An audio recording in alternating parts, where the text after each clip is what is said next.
Cel teden, oziroma. Ja, v bistvu res, še naslednji teden bo kar pester. Dobro, torej, mi pa imamo samo tale predlog NSi-jevskega zakona, pokop žrtev, ureditev vojnih grobišč. Kakšno je vaše stališče in zakaj vemo tudi, da obstoječi zakon se ne izvaja tako, kot bi se moral, oziroma je ta problem še vedno odprt in se vsakič znova odpira, zlasti, ko imamo kakšne obletnice? Zdaj moram reči, da mi smo za spravo, to smo že večkrat dokazali.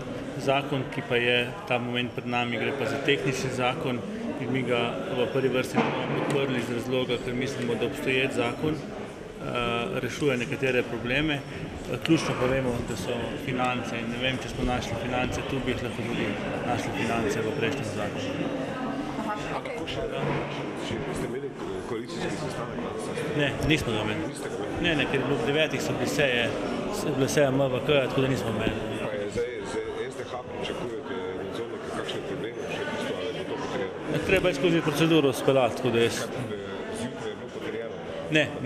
Ne, ker je pač zmanjkalo časa, ker se začenja seja ob 11. Glede na informacije, ki so, če da niso nekateri ne ustresijo pogojem, boste zahtevali, da se še enkrat prebira?